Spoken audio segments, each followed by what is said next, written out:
అందరికీ నమస్కారం.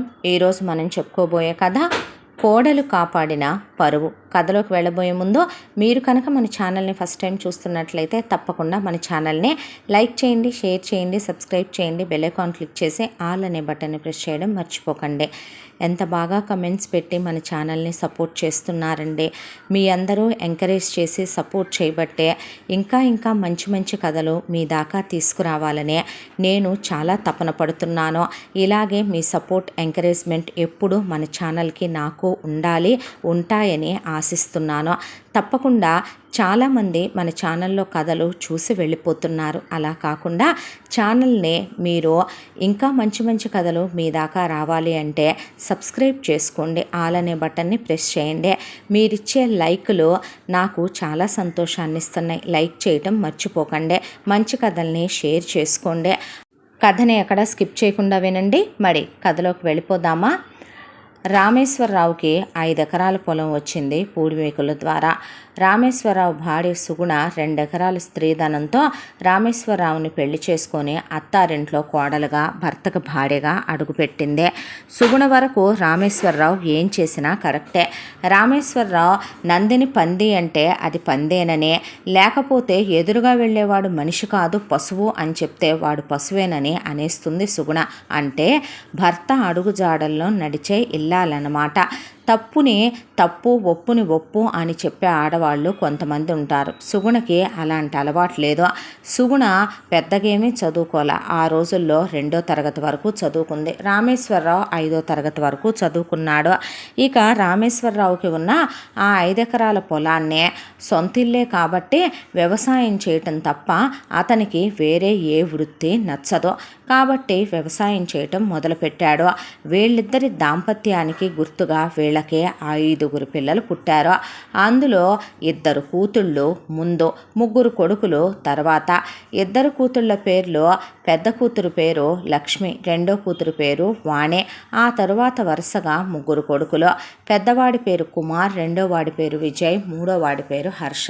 అయితే రామేశ్వరరావు పిల్లలు పుట్టగానే వాళ్ళ తలరాతల్ని తనే నిర్ణయించేశాడు. అదేంటి అంటే కూతుళ్ళైనా కొడుకులైనా 10వ తరగతి దాటి ఆ ఊరు హై స్కూల్ విద్యని దాటి వాళ్ళు చదవటానికి వీల్లేదు, ఉద్యోగాలు చేయటానికి వీల్లేదు. వాళ్ళు ఆ ఉన్న పొలాన్నే వ్యవసాయం చేయాలి, చేసి తీరాలి అనే దాంతో రామేశ్వరరావుకి తాను పట్టుకున్న కుందేలుకి 3 కాళ్ళనే, తన మాటని ఎవరూ జవదాటకూడదనే, తన మాటే శాసనంగా భావించి శిరసావహించాలనే చండశాసనం ఉండేవాళ్ళలాగా తయారయ్యి రాను చాదస్తం పెరిగిపోవటం కూడా అయిపోయింది. ఇక పిల్లల్ని చిన్నప్పటి నుంచే ప్రాథమిక పాఠశాలలు పల్లెటూరులో ఉంటాయి కాబట్టి గవర్నమెంట్ స్కూలుకు పంపించే 5th క్లాసుల వరకు కంప్లీట్ అయిపోయిన తర్వాత హై స్కూలు ఎటు ఉంటుంది కాబట్టి అక్కడికి పంపించి రూపాయి ఖర్చు లేకుండా 10th క్లాస్ వరకు కంప్లీట్ చేయించేసుకుంటూ వచ్చాడు. అలా ముందు కూతుళ్ళిద్దరియే 10వ తరగతి వరకు కంప్లీట్ అయిపోయినాయి. కంప్లీట్ అయిపోయిన తర్వాత కూతుళ్ళకి ఇంకెందుకు ఇళ్లల్లో కూర్చోబెట్టుకొని అనే గవర్నమెంట్ లెక్కల ప్రకారం 18 ఏళ్ల వయసు పెద్ద కూతురికి, రెండో కూతురికి వచ్చిందాకా ఆగి సంబంధాలు వెతకటం మొదలుపెట్టాడు. వీళ్ళకి పక్క ఊళ్ళోనే డిగ్రీ చదువుకున్న విష్ణు, రమేష్ అనే 2 కుర్రాళ్ళు ఉన్నాడని తెలిసి వెళ్ళి చూసుకొచ్చుకున్నాడు అల్లుళ్ళనే. విష్ణు, రమేష్ ఇద్దరు కూడా డిగ్రీ వరకు చదువుకున్నారు. వాళ్ళమ్మ నాన్నలు కూడా ఉద్యోగాలకి వెళ్ళనివ్వకుండా వ్యవసాయాలు చేయించుతున్నారు. విష్ణు వాళ్ళకి ఒక 5 ఎకరాల పొలం ఉంది, 2 కొడుకులు. రమేష్ వాళ్ళకి ఒక 5 ఎకరాల పొలం ఉంది. రమేష్ కాకుండా ఒక అమ్మాయి ఆడపిల్లకి పెళ్ళై వెళ్ళిపోయింది. ఇక విష్ణుకున్న 5 ఎకరాల్లో విష్ణుకి 2.5 ఎకరాల పొలం వస్తుంది. రమేష్కున్న 5 ఎకరాల్లో ఆడపిల్లకు పోను రమేష్కి ఒక 2.5 ఎకరాల పొలం వస్తుంది. దానికి తోడు అల్లుళ్ళకి ఏ చెడు వ్యసనాలు లేవో. అమ్మాయిలతో తిరగటం, సిగరెట్లు, బీడీలు ఇలాంటి వ్యసనాలు ఏమీ లేవు. చూడటానికి కూడా కుర్రాళ్ళు చాలా అందంగా ఉన్నారు. దాంతో రామేశ్వరరావు వెళ్ళి సంబంధం ఖాయం చేసుకొని వచ్చాడు. రామేశ్వరరావు చెప్పిన దానికి అంటమే తప్ప నోడెత్తి మాట్లాడటం ఆ ఇంట్లో ఉండకూడదు. దాంతో ఇక సుగుణకి ఏదైతే స్త్రీధనంగా 2 ఎకరాల పొలం ఇచ్చారో పెద్ద కూతురికి 1 ఎకరం, రెండో కూతురికి 1 ఎకరం ఇచ్చి సుగుణకి పుట్టింటి వాళ్ళు పెట్టిన బంగారం సుగుణ దగ్గర ఒక 25 కాసులు ఉంది. ఆ 25 కాసుల్లో కూడా 5 కాసులు పెద్ద కూతురికి, 5 కాసులు రెండో కూతురికి పెట్టి ఇక పెళ్లి చేసే అత్తారిళ్ళకి పంపించాడు రామేశ్వరరావు. వీళ్ళు వెళ్ళిన తర్వాత అప్పటి వరకు విష్ణు రమేష్ కాస్త వ్యవసాయం చేస్తూ అమ్మా నాన్నలు చెప్పిన మాట వింటూ ఇంట్లో పాడి పంట అనే 4 రూపాయలు చేతిలో మెదులుతూ దర్జాగా పరువు ప్రతిష్టలతో బ్రతికేవాళ్ళు. ఎప్పుడైతే లక్ష్మీ వాణి వాళ్ళ జీవితాల్లోకి అడుగు పెట్టారో మొగుళ్ళనే పద్దాక పడకటింట్లో కాపురం చేయమనమనే, పద్దాక వీళ్ళనే పొలం వెళ్ళొద్దని, వ్యవసాయాలు చెయ్యొద్దనే, మిమ్మల్ని మేము మిస్ అవుతున్నామని పదే పదే గుర్తొస్తున్నారనే, మీరు గుర్తొచ్చే నాకు జ్వరం వస్తోందని లక్ష్మి, నువ్వు లేకపోతే నాకు భయం వేస్తోందని వాణి మొగుళ్ళని కౌగిలించుకొని పడకటింట్లోనే ఉంచేసి పొద్దస్తమానం వాళ్ళని పనికెళ్ళనివ్వకుండా చెడగొట్టేశారు. వాళ్ళ అమ్మా నాన్నలు కొడుకుల్ని తిట్టు తిట్టకుండా తిట్టి పనికి మాల వెధవల్లారా, ఎందుకన్నా పనికొస్తారంట్రా, ఇలాగైతే మీరు 24 గంటలు పెళ్ళాలతో దుప్పట్లో దూరే పడగదుల్లో ఉంటే బాగుపడతాడా ఎవడైనా, ఆ ఇల్లు పైకొచ్చుద్దంట్రా, ఇప్పుడు మీకు పెళ్ళిళ్ళైని రేపు పిల్లలు పుడతారా, మీ సంసారం మీ బాధ్యతలు మీకు తెలియొద్ద దరిద్రులారా, కొత్తగా పెళ్ళైన మోజు ఎవరికైనా ఒక 6 నెలలో సంవత్సరమో ఉంటుంది. ఈ రోజుల్లో కుర్రాళ్ళు పెళ్ళైన తర్వాత దేంది దానికి పెట్టుకుంటున్నారు, అలాగని వ్యాపారాలు ఉద్యోగాలు మానుకుంటున్నారంట్రా సన్నాసుల్లారా అని గడ్డి పెట్టారు. దాంతో విష్ణు రమేష్ మేము వ్యవసాయానికి వెళతామని పొలాలు వెళ్ళటం మొదలు పెడితే కాస్త వాళ్ళు పనిలో పడ్డారు అమ్మా నాన్నలు తిట్టిన తిట్లుకే. అయితే లక్ష్మీవాణి ఇద్దరూ కలిసి మేము పురుగుల మందు తాగుతాం, ఉరిపోసుకొని చచ్చిపోతాం, మాకు మీరు కావాలనిపిస్తుంది, మాకు మీరిచ్చే సుఖం నచ్చింది, మీరు ఇలా కాదని వెళ్ళిపోతే మేము ఎవరిని పిలుచుకోము గదుల్లోకే, మీరు అలా వెళ్ళిపోతే మమ్మల్ని ఎవడు సుఖపెడతాడు, సుఖపెట్టలేనప్పుడు ఎందుకు పెళ్లి చేసుకున్నారో, పెళ్ళాలని సుఖపెట్టలేని ఒక మగతనమే అంటారా, మేము సావనైనా సస్తాం, పేడా పోద్ది ఎదవ బతుకు అనేసరికి వాళ్ళకి అసహ్యం, విసుగు, చికాకు వచ్చి ఆ పొలం వెళ్ళటం మానేసి బెడ్రూముల్లోనే ఉండి పెళ్ళాలతో పొద్దస్తమానం కాపురాలు చేస్తూ కూర్చున్నారు విష్ణు రమేష్.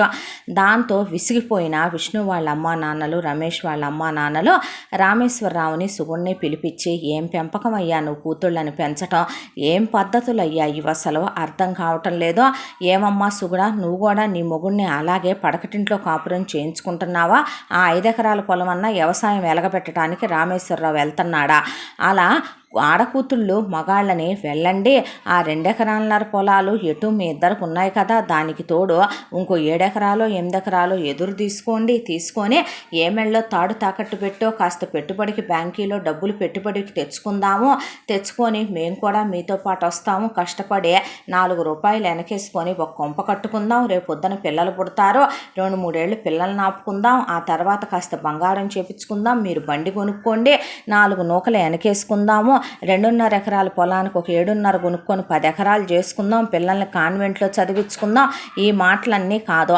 అసలు మేము మా కొడుకుల్ని ఎందుకు ఆపుంచామో, పెళ్ళైన తర్వాత గవర్నమెంట్ ఉద్యోగాలకు రాసుకుంటారులే వాళ్ళు, పెళ్ళి కాకముందు మేము ఉంచుకుందే మహా అయితే కనుక డిగ్రీ అయిపోయిన తర్వాత నిండా ఒక 5-6 నెలలు కూడా లేరు మా కొడుకులు మా దగ్గర, పీజీలు చదువుకుంటాం అన్నారు, ప్రైవేట్గా పీజీ చదువుకుంటా 2 ఏళ్ళు వ్యవసాయం చేసి ఆ తర్వాత గవర్నమెంట్ పోస్టులకు రాసుకుంటారులే, ఇటు వ్యవసాయము అబ్బుద్ది అటు ఉద్యోగము వస్తుంది, ఫ్యాన్ కింద ఏసీ గదుల్లో కాలు మీద కాలేసుకొని కూర్చుంటారని కట్నాలకు ఆశపడకుండా మీరు తక్కువ కట్నాలు ఇచ్చినా మీ కూతుళ్ళని మేము ఎందుకు చేసుకున్నాం, సంస్కారం ఉన్న పిల్లల్లే పెద్దోళ్ళు చెప్పిన మాట వింటారులే, సంసారాలు దిద్దుకొచ్చుకుంటారులే, చక్కగా మొగుడు పెళ్ళాలు అన్యోన్యంగా ఉండి పిల్లా పాపలతో చల్లగా ఉంటారు అనుకుంటే ఇదేం గోలా, మీ కూతుళ్ళు మొగుళ్ళు పడగదుల్లో ఉండకపోతే సస్తామండటం ఏంటి, పైగా మమ్ముళ్ళు ఎంత మాట పడితే అంత మాట పెద్ద చిన్న లేకుండా మాట్లాడతారాయా, ఏమయ్యా రామేశ్వరం ఇదేనా పెంచే పెంపకం అని అడిగారు వాళ్ళు.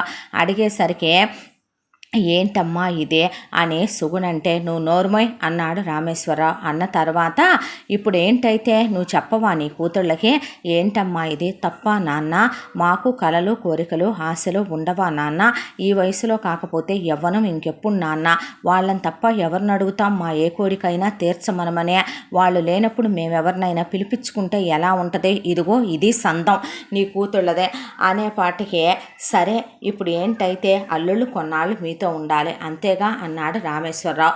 పెద్ద మనిషిగా వచ్చి చెబుతావు అనుకుంటే కూతుళ్ళని 4 ఏం మాటలు చెబుతాం అన్నారు వియ్యాలవారు. అంటే సరే నాయనా సరే, ఇప్పుడు మేము ఇచ్చే 2.5 ఎకరాల పొలం కూడా మేము బతుకున్నంతకాలం విష్ణుకి రమేష్కి ఇచ్చేది లేదు. ఇస్తే మీ కూతుళ్ళు అవి కూడా అమ్మిచ్చి హారతి కర్పూరం చేసేటట్టున్నారు. కాబట్టి మీ కూతుళ్లతో పాటు మీ అల్లుళ్ళకు కూడా అప్పనంగా ధర్మభిక్ష వేసి ముష్టి ముద్దలు మేము పెట్టలేం, కానీ తీసుకెళ్ళి నీ ఇంట్లోనే ఇలరికం పెట్టుకో అన్నారు. అలాగైనా మంచి చెప్తాడేమోనని. పర్వాలేదులే పదండమ్మా అని పదండి అల్లుళ్ళు అని చెప్పి అల్లుళ్ళని కూతుళ్ళని తీసుకొచ్చి ఇంట్లోనే కూర్చోబెట్టుకున్నాడు. అది సుగుణకి ఇష్టమే. కూతుళ్ళు తన కళ్ళ ముందే ఉండాలి. రామేశ్వరరావుకి మరీ ఇష్టం. తన కొడుకులతో పాటు అల్లుళ్ళు కూడా చెప్పు చేతలో ఉండి గీసిన గీత దాటకుండా అదే 5 ఎకరాల పొలానికి ఊరక అలా మొహం చూసి రావటానికి వచ్చినా చాలు అల్లుళ్ళు వ్యవసాయదారులు అని చెప్పుకుంటాడు రామేశ్వరరావు. ఇక దాంతో కూతుళ్ళని తీసుకొచ్చి ఇంట్లో పెట్టుకొని అదే 5 ఎకరాల పొలాన్ని ఎంతమందిని సాగు చేస్తారో, అదేమన్నా 500 ఎకరాల ఫ్యామిలీ మొత్తం సాగు చేస్తా కూర్చోటానికి రామేశ్వరరావు అదే 5 ఎకరాలు, ఒకవైపున 3 కొడుకుల్లో రేపొద్దున వాళ్ళు అదే చెయ్యాలని నిర్ణయించేశాడు. ఇప్పుడు అల్లుళ్ళని తీసుకొచ్చి పెట్టి అదే పొలం వ్యవసాయం చేయమంటే ఏముందని చెయ్యం మామయ్య, ఇందులో నువ్వు గానిచ్చేసే అన్నారు అల్లుళ్ళు. అనేసరికి ఎక్కడికి మీరెళ్ళేది అని పెళ్ళాలు గదుల్లోకి లాక్కెళ్ళిపోయి పొద్దస్తమానం పుట్టిల్లు కాబట్టి అద్దు ఆపు కూడా లేదు. అమ్మెంత పని చేయమని కూతుళ్ళకి చెప్పదో. సంస్కారం విలువలు నేర్పించటాలంటే, పరువు ప్రతిష్టలు నేర్పించటాలంటే అవేనా? ఇక మొగుళ్ళని 24 గంటలు పడకటింట్లోనే పెట్టుకొని ఒకళ్ళ తర్వాత ఒకళ్ళకి కడుపులొచ్చి లక్ష్మి ఒక ఇద్దరిని, వాణి ఒక ఇద్దరిని కనేసి ఆపరేషన్లు కూడా చేయించుకున్నారు 2 ఏళ్ళు తిరిగేసరికి. ఇక పెళ్ళాలే వద్దన్న తర్వాత, అత్తామామే వద్దన్న తర్వాత మేమెళ్ళి మాత్రం చేసేదేముందనే పొద్దున్నే లేచి స్నానాలు చేసే ఇక టీవీలకు ఎదురుగా కూర్చొని కాలక్షేపం చేయటం మొదలుపెట్టారు అల్లుళ్ళు. ఉన్న దాంట్లో ఉన్న రోజు పరవాన్నం, ఉన్న రోజు మటన్ చాప్స్, చికెన్ సూప్స్, లేని రోజున పచ్చడి మెతుకులు, నీళ్ల గంజి, ఏదుంటే అదే మామున్నాడుగా చూసుకొని పెడతాడు, మనకేం నొప్పని వాళ్ళు కూడా వదిలేశారు. బంగారంలాగా ఉన్న అల్లుళ్ళని తీసుకొచ్చి సోమరిపోతుల కిరీటాలు పెట్టి ఇంట్లో కూర్చోబెట్టుకున్నాడు రామేశ్వరరావు. కూతుళ్ళకు మొగుళ్ళు 24 గంటలు ఎదురుగా ఉండి వాళ్ళెప్పుడు కన్ను గీటితే అప్పుడు పడగదిలోకి వస్తే చాలు. సుగుణకి కూతుళ్ళు సుఖపడుతున్నట్టు, కూతుళ్ళు ఆనందపడుతున్నట్టు అనిపించి సిగ్గుపడి అసలు అల్లుళ్ళు కూతుళ్ళకి తెగ ప్రైవసీ కల్పించే లేని పనులు కూడా తన నెత్తి మీద వేసుకొని వెళ్ళి ఏ గుళ్ళో పురాణాలు వింటమో, లేదంటే ఏ పెరట్లోనో లేని పనులు పెట్టుకొని పెరట్లో పనులు చేసుకుంటూ కూర్చోటమో, పైన అటక మీద సామాన్ దించి తోముకుంటూ కూర్చోటమో చేసేది సుగుణ. ఆ తర్వాత ఇక రామేశ్వరరావు పెద్ద కొడుకు కుమార్తె, రెండో కొడుకు విజయ్ది కూడా 10th క్లాసులు అయిపోయి ఈ పాటికి అబ్బాయిలకి గవర్నమెంట్ రూల్ ప్రకారం కుమార్కి 21, విజయ్కి 21 కూడా వయసులు వచ్చినాయి. దాంతో అబ్బాయిలకి పెళ్ళిళ్ళు చేయాలని ఫిక్స్ చేసేసాడు రామేశ్వరరావు. చదువుకుంటాం నాన్న మేము అంటే పాపం వాళ్ళ 10th అయిన కొత్తల్లో ఎక్కడికి వెళ్ళి మీరు చదువుకునేది, చదువుకున్న దగ్గర నుంచి ఉద్యోగాలు చేయాలనిపిస్తుంది. ఉద్యోగాలు చేసిన దగ్గర నుంచే ఊళ్ళు వదిలి వెళ్ళాల్సి వస్తుంది. ఊరు వదిలి వెళ్ళిన దగ్గర నుంచే అమ్మా నాన్నలు అక్కర్లేదనిపించుద్ది. అమ్మా నాన్నలు అక్కర్లేదనిపించడంతో పాటు మీకు చదువుకున్న అమ్మాయిల్ని పెళ్లి చేసుకోవాలనిపిస్తుంది. చదువుకున్న పెళ్ళాలుగా వస్తే వాటికి ముట్టె పొగరు ఎక్కువ కాబట్టి మొగుళ్ళని కూర్చోబెట్టి గిరిగీసే గిరిలో కూర్చోబెట్టి అయ్యత్తమామల్ని లెక్క చేస్తాయి, మొగుళ్ళని లెక్క చేస్తాయి. రేపొద్దున అవే చక్రం తిప్పుతామని మిమ్మల్ని ఆడింగి వెధవల్ని చేసి కొంగులకు కట్టేసుకొని రోజుకొకటితో గంటకొకటితో తిరుగుతాయి. అర్థమైందా అంటే అసలేమైనా లాజిక్ ఉందా నాన్న ఇందులో అని అడిగారు కొడుకులు. లాజిక్కులు గీజిక్కులు నాకు అనవసరం, చెప్పు తెగిపోద్దే.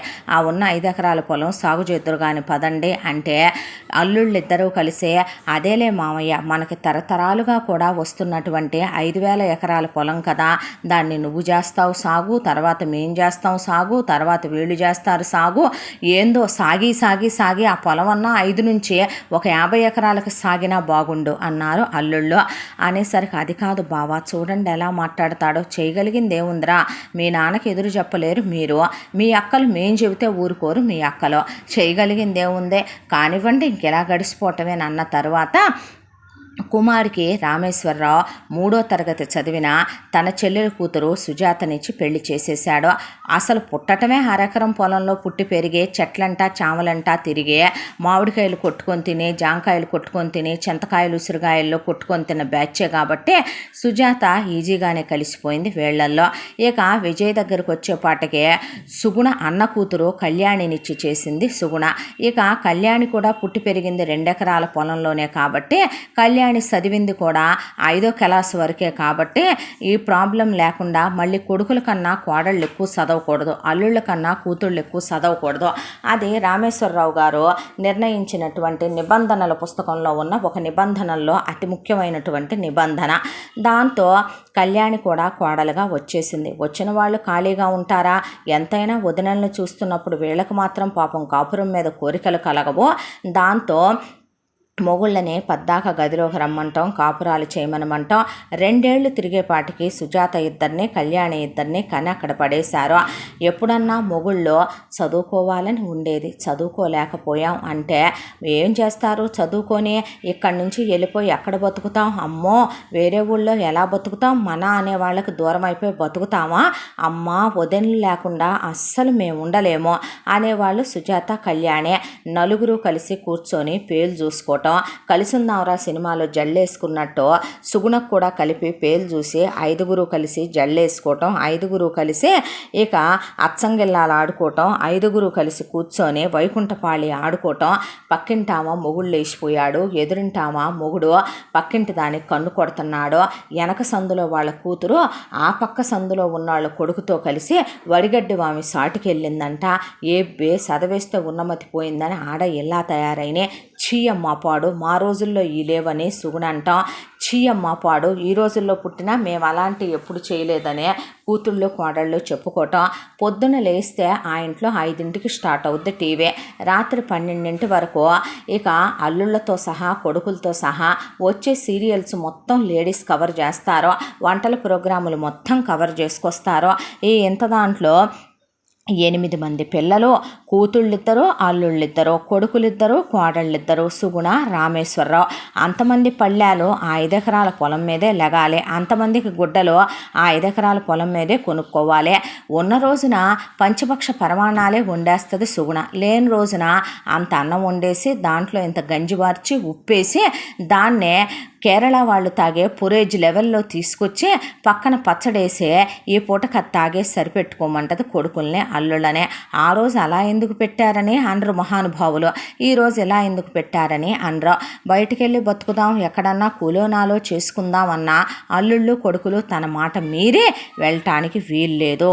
వాళ్ళు తన మాట కాదని ఆ వ్యవసాయం తప్ప ఇంకో పని చేయటానికి వీల్లేదు. మామ చెప్పిన మాట వినమని కోడళ్ళు మొగుళ్ళనే, నాన్న చెప్పిన మాట వినమని కూతుళ్ళు అల్లుళ్ళనే. లేదంటే కనుక బాయిలో దూకుతామని ఒకళ్ళు, ఉరేసుకుంటామని ఒకళ్ళు, ఏట్టో దూకుతామని ఒకళ్ళు, రైలు కింద పడతామని ఒకళ్ళు. అమ్మగా మిమ్మల్ని 9 నెలలు మోసి కన్నాను, నా మాట వినకపోతే గనక నేను పురుగుల మందు తాగుతానని సుగుణ. ఇలా మొత్తానికి మగాళ్ళని మీసాలున్న ఆడంగుల్ని చేసి కూర్చోబెట్టేశారు వాళ్ళు. ఆ తర్వాత రామేశ్వరరావు ఆఖరి కొడుకు హర్ష. చిన్నప్పటి నుంచి చదువు అంటే పంచ ప్రాణాలు, పడి పడి చదివేవాడు.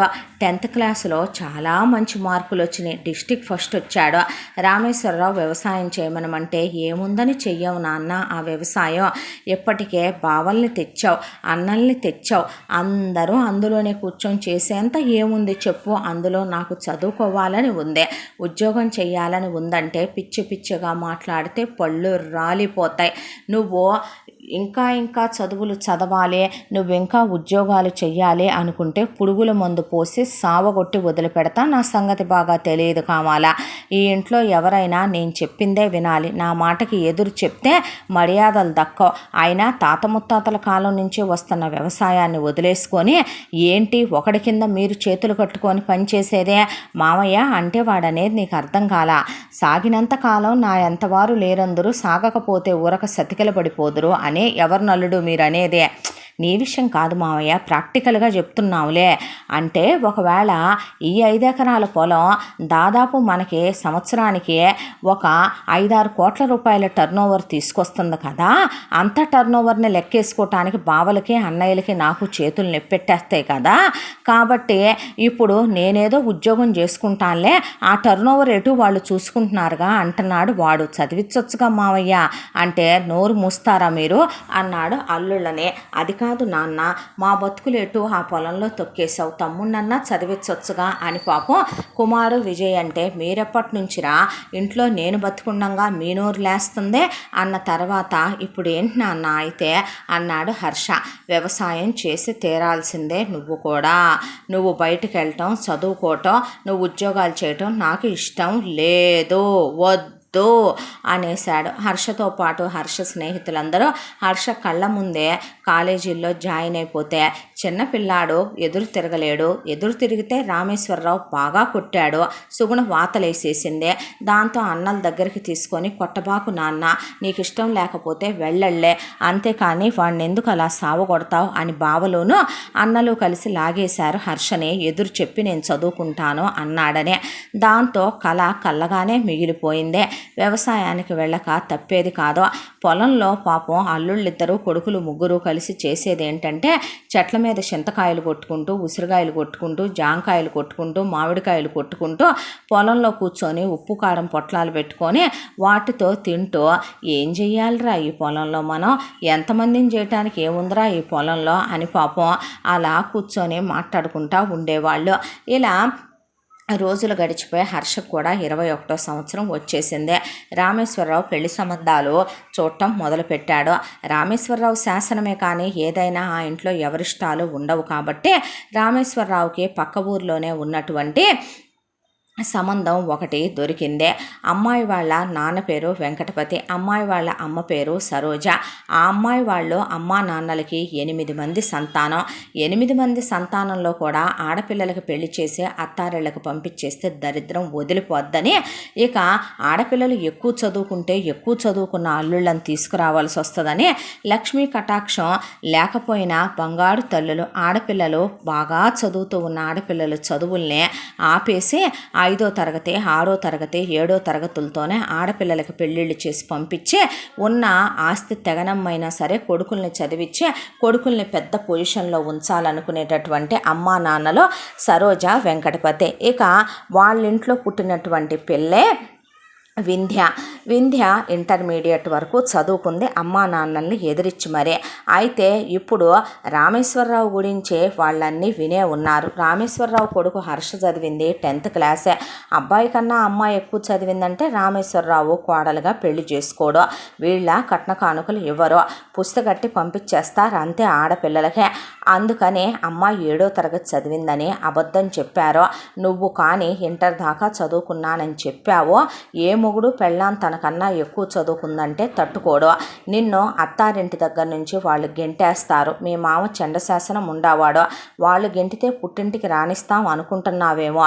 వచ్చేటప్పుడు దారిలో బావి ఉంది దూకే, ఏరుంది దూకే, రైలు ఉంది దాని కింద పడు, లేదంటే ఉడిపోసుకొని సావు, ఏ పురుగుల ముందో తాగు, ఇంటికి మాత్రం రాబాకు, వస్తే మేమే చంపేస్తాం అని చెప్పారు వింధ్యకే. ఇక వింధ్యకి 18 ఏళ్ల వయసే, హర్షకి 21. గవర్నమెంట్ రూల్ ప్రకారం కాంది రామేశ్వరరావు పెళ్లి చేయడు, పోలీసులు మక్కిలిరగొడతారనే. దాంతో ఇక సంబంధానికి వెళ్తే పిల్ల రామేశ్వరరావుకి నచ్చిందే. కర్మకేంటంటే పాపం హర్షకి కుమార్కి విజయ్కున్నట్టు అత్త కూతుళ్ళు మామ కూతుళ్ళు లేకపోవటాన ఈ పిల్లని బయట నుంచి చేసుకోవాల్సి వచ్చిందే. అమ్మా నాన్నలు అన్న మాటతో గడగడలాడిపోతూ వింధ్య ఏవి మాట్లాడలేదు. వెళ్ళి పిల్లని చూసిన తర్వాత తనే సంబంధం ఫైనల్ చేసుకొచ్చాడు. అమ్మాయి బాగుందా బాలేదా, నచ్చిందా నచ్చలేదా, ఇవన్నీ ఆ ఇంట్లో ఎవరూ మాట్లాడకూడదు రామేశ్వరరావుకి ఎదురు. చూడటానికి వింజ చక్కగా బొమ్మలాగా ఉండదు పిల్ల. ఇక హర్ష మాట్లాడదాం అనుకున్న పళ్ళు రాలితే చెప్పు తెగుద్దన్నాడు రామేశ్వరరావు. ఆ తర్వాత వింధ్యకి హర్షకే సింపుల్గా పెళ్ళైపోయింది.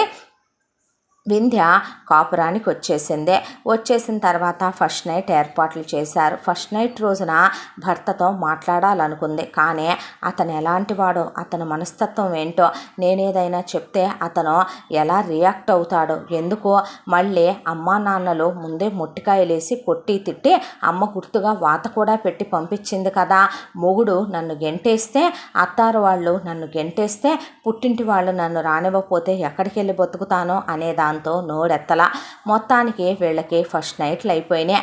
ఫస్ట్ నైట్లు అయిపోయిన తర్వాత వింధ్య పుట్టింటి దగ్గర నుంచి తీసుకొచ్చుకున్న బట్టలు అవి ఉంటే సర్దుకుంటోంది. హర్ష వచ్చి నేను హెల్ప్ చేయనా అన్నాడు. అంటే పర్లేదు నేను సర్దుకుంటాను అందే.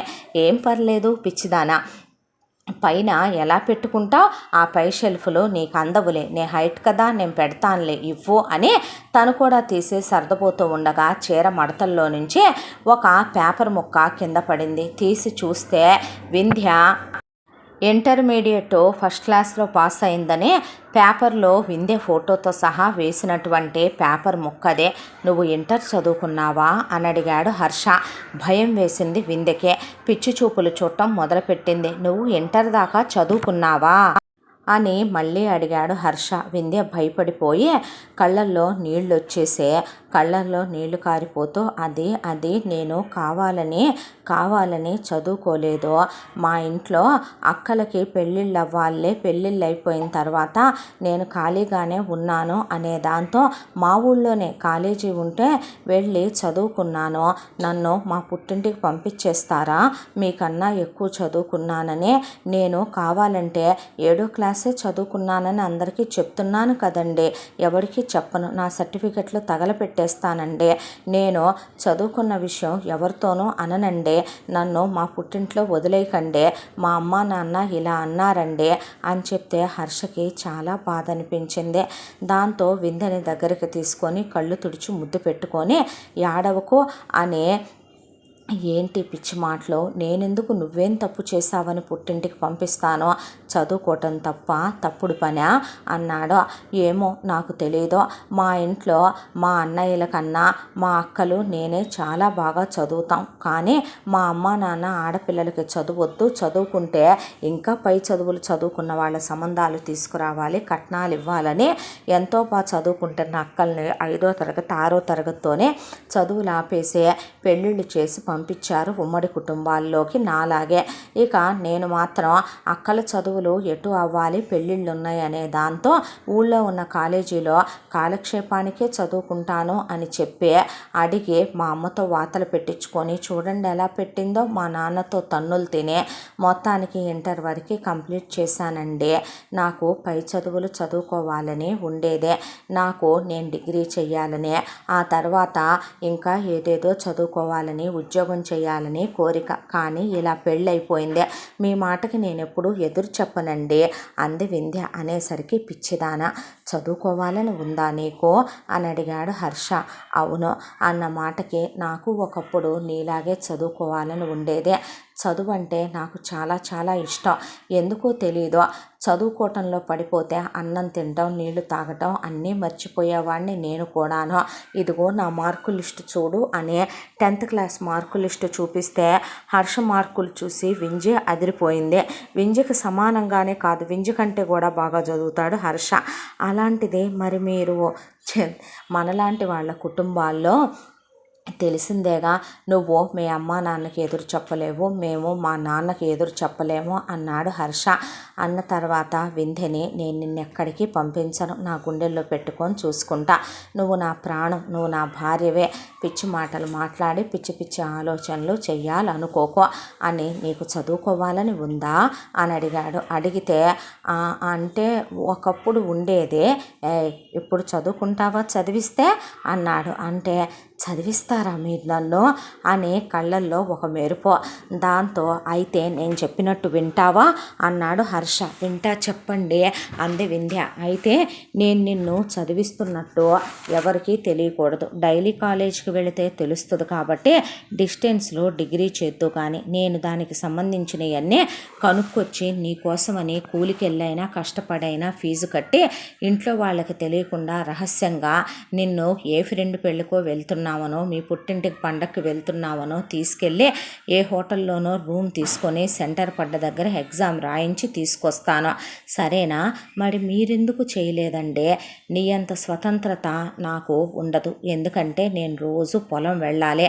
నువ్వనుకో నేను రాత్రి డోర్లు వేసినా చదువుకోగలుగుతావు, నీలా నేను రహస్యంగా ఈ ఇంట్లో చదువుకోలేనురా అని చెప్పాడు హర్ష. దాంతో మీరెలా చెప్తే అలానే వింటా అంటే మీరు చాలా మంచి మొగుడు అంది. ఆ మాటకి నవ్వి ముద్దు పెట్టుకొని, పిచ్చిదానా నీకో విషయం చెప్పమంటావా? నిన్ను చూస్తుంటే నేనే నీలో కనపడుతున్నాను. నా ఆశలు కలలు ఎటు తొక్కివేయబడ్డాయి, అవి నీ ద్వారా అయినా నెరవేరితే చూడాలని ఉంది నాకు అని అదే రోజు సాయంకాలమే వింధ్యకి కరెక్ట్గా పీరియడ్స్ వచ్చి కంప్లీట్ అయిపోయినాయి. అక్కడికే కంప్లీట్ అయిపోయిన తర్వాత మల్లెపూలు పెట్టుకుంది తలనిండా.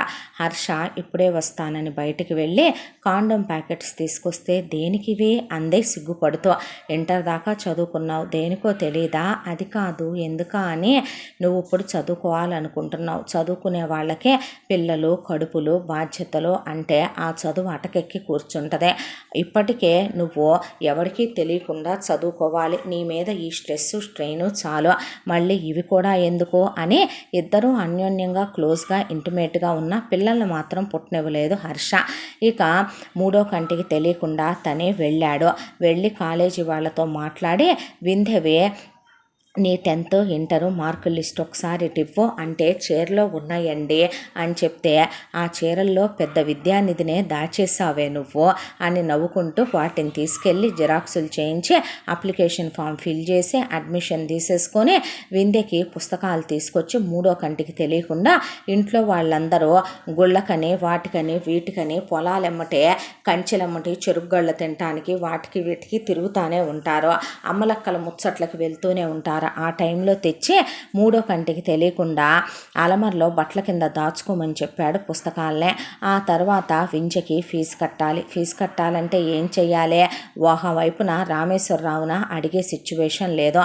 దాంతో హర్ష పనికి వెళ్తానంటే ఒప్పుకోడు, పర్మనెంట్గా పనికి వెళ్ళే రాత కూడా లేదు తనకే, కూలికి వెళ్ళటానికి కుదరదు, ఊళ్ళో వాళ్ళు చెప్పేస్తారు. ఏం చేయాలని ఆలోచిస్తే తనతో పాటు చదువుకున్న ఒక స్నేహితుడు లారీ కొనుక్కొని అతను పాపం ఆ లారీ తోలుకుంటున్నాడు. ఆ అబ్బాయి వాళ్ళ నాన్న రామేశ్వరరావు లాంటోడే, అయితే కాస్త వెసులుబాటు ఉంది అతనికే. దాంతో హర్ష అతనితో మాట్లాడితే ఒక పంచే హర్ష, నీకు ఎటు డ్రైవింగ్ వచ్చు కదా, మీ నాన్నకి నేనే నాకు సాయం రమ్మనమన్నానని చెప్పరా, ఎటు సంవత్సరం వారికి నువ్వు వస్తే ఏ ఉద్యోగమో చేస్తున్నావనే అనుమానం వచ్చుద్దే, అలా కాకుండా నాకు కాస్త సుస్థి చేసింది, ఒంట్లో బాగోట్లేదు అని చెప్పి ఒక 2 నెలల పాటు నాతోరా, చెల్లెమ్మ ఫీజు డబ్బుల వరకే నీకు ఆ డ్రైవింగ్ మీద నేను ఇప్పించి పెడతాను మా లారీ ఓనర్తో అని చెప్పాడు ఆ అబ్బాయే. చెప్పేసరికి హర్ష అలాగే రామేశ్వరరావు దగ్గరికి వచ్చి నాన్న అన్నాడు. ఏంటి అన్నాడు రామేశ్వరరావు. అంటే నా స్నేహితుడు ఉన్నాడు కదా, ఎవరు వాడు, ఎవరబ్బాయి, వాళ్ళ అమ్మ ఏం చేస్తుంది, వాళ్ళ నాన్న ఏం చేస్తాడు, వాడికి ఎంతమంది అక్కలు, ఎంతమంది అన్నలు, ఎంతమంది తమ్ముళ్ళు, ఈ అత్యంతా అయిపోయిన తర్వాత వాళ్ళ ఇంటి పేరేంటి, వాళ్ళ కులం ఏంటి, వాళ్ళ ఇంట్లో నువ్వు అన్నం తిన్నావా, వాళ్ళ అమ్మ నాన్న ఎలా ఉంటారో, వాళ్ళ అక్కల క్యారెక్టర్ ఏంటి, వాళ్ళ అన్న తమ్ముళ్ళ క్యారెక్టర్లు ఏంటి, ఇవన్నీ అడిగిన తర్వాత ఆడిప్పుడు ఏం చేస్తున్నాడో, వాళ్ళ నాన్న వాడికి లారీ కొనిపెట్టాళ్లే నాన్న, వాళ్ళు సొంత లారీయే తోలుకుంటున్నారు. అయితే ఏంటంట, మేమిద్దరం చాలా స్నేహంగా కలిసి చదువుకునే వాళ్ళం. ఎప్పుడు దాకా స్నేహం? 1వ తరగతి నుంచి 10వ తరగతి దాకా. అయితే ఏంటంట, ఈ మధ్య వాడికి సుస్థి చేసి ఒంట్లో బాగోట్లేదంట, నాకు డ్రైవింగ్ వచ్చు కదా, సరదాగా నేర్చుకున్నాను కదా, కాస్త వాడితో పాటు రమ్మనమంటున్నాడు. నువ్వు డబ్బులు తీసుకోబాకు, అలా డబ్బులు తీసుకుంటే మనం ఏదో కూలి పనికి వెళ్ళినట్టు అవుద్ది, ఊడికే రమ్మన్నాడంటున్నావుగా సాయానికే, వెళ్తే మీ నాన్న సరేనంటే వెళ్ళు, లేదంటే లేదు అంది సుగుణ. అనేసరికి రామేశ్వరరావు కాలు మీద కాలేసుకొని పడకుర్చీలో కూర్చొని ఆలోచించుకుంటూ, ఇప్పుడేంటి వెళతానంటావా, వాడు చాలా మంచి స్నేహితుడు నాన్న, మన కులమే, మన ఇంటి పేరు వాళ్ళే, వాళ్ళు మనం వెళ్తే కనుక రేపొద్దున ఎప్పుడైనా మంచి చెడు ఊళ్ళో నువ్వు పెద్ద మనిషివే, నీలాంటి వాళ్ళు ఏదైనా మంచి చెప్తారని వాడు చిన్నప్పటి నుంచి అంటూ ఉండేవాడు. అవునా, అలా అన్నాడా నా గురించి? అవును నాన్న అంటే సర్లే చేసాయమేగా వెళ్ళు. ఎన్నాళ్ళు అన్నాడు రామేశ్వరరావు. ఎన్నాళ్ళు కాదు నాన్న, ప్రతిరోజు పొద్దున పూట అయితే నువ్వు వ్యవసాయానికి రావాలి. వస్తాను నాన్న, సాయంకాలం నుంచే తెల్లవారుజాము వరకు వరకు రమ్మనమన్నాడు. అలా ఒక 2-3 నెలలు వస్తే చాలన్నాడు. ఈలోపు డాక్టర్ గారు ఇచ్చిన మందులు కాస్త పనిచేస్తాయి అన్నాడు. అని చెప్పిన తర్వాత 2-3 నెలలు వెళ్ళాలా? అవును నాన్న. ఇలా పాపం వాడికి సంవత్సరానికి ఒక 3 నెలలు బాగా ఆస్తమా ఉంది, ఆయాసం వస్తుంది. అలా సంవత్సరానికి 2-3 నెలలు చొప్పున కొంచెం తోడురారా హర్ష, నన్ను వచ్చి అడగమంటే కనుక నేను అడుగుతాను బాబాయ్ గారిని. ఆ దేవుడు తర్వాత ఆయనే కదా ఈ ఊరికి దేవుడు అన్నాడు నాన్న.